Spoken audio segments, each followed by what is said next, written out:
القرآن غيرني ونبهني وأحياني، غزت آياته قلبي فهزت كل أركاني، سمت بي في عواليها بصوت خاشع حاني، فأيقظني وأدهشني وأنبني وأبكاني.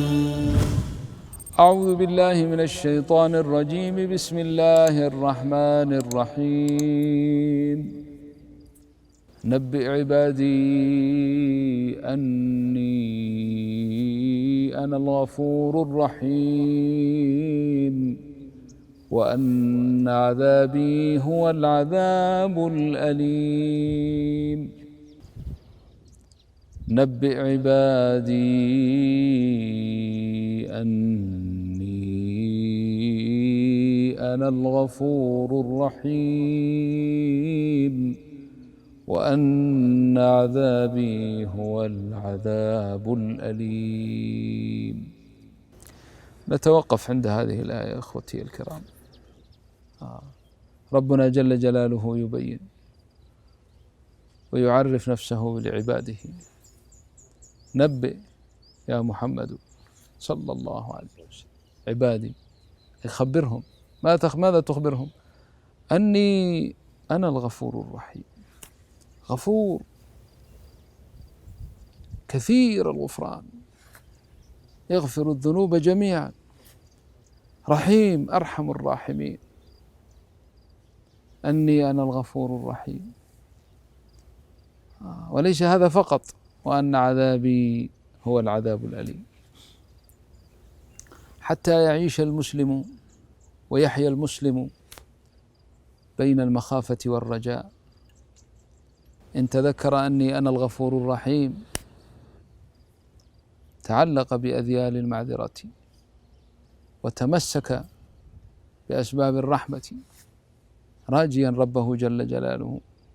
وإن تذكر وأن عذابي هو العذاب الأليم خاف خوفا شديدا أن يبذر منه وأن يقع منه ما يستوجب عذاب الله، فهو بين الرجاء والخوف. قال أهل العلم: ولا يزال العبد هكذا إلى أن يأتيه الموت، فإذا كان في سكرات الموت فهنا يستحب له أن يغلب الرجاء وأن يموت بحسن الظن بالله عز وجل.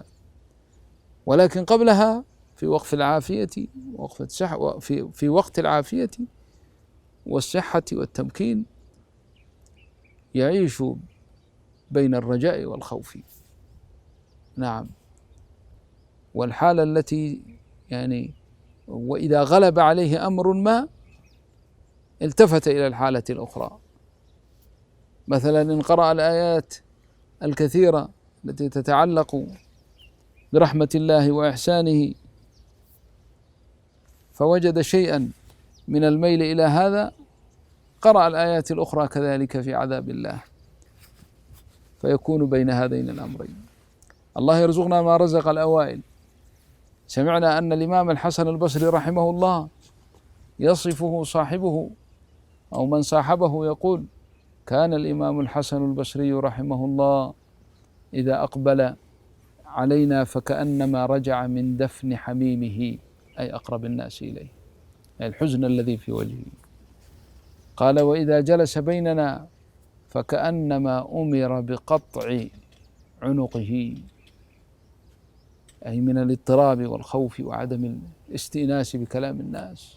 قال: وإذا ذكرت النار فكأنما لم تخلق إلا له، يعني الحال الذي يعتريه يظن الظان أن جهنم لم تخلق إلا له. وهو من؟ الإمام الحسن البصري رضي الله عنه، تلميذ الصحابة الكرام، صاحب أصحاب النبي صلى الله عليه وسلم. فلذلك أيها الإخوة نكون بين الرجاء والخوف، وهكذا القرآن دائما يلون بيننا. إذا ذكر أصحاب الجنة ذكر أصحاب النار، إذا أصحاب النار أصحاب الجنة. وفقنا الله وإياكم لما يحب ويرضى، ويجعلنا وإياكم ممن غيرهم القرآن إلى أحسن حال. صلى الله على سيدنا محمد وآله وصحابته أجمعين. القرآن غيرني ونبهني وأحياني، غزت آياته قلبي فهزت كل أركاني، سمت بي في عواليها بصوت خاشع حاني، فأيقظني وأدهشني وأنبني وأبكاني.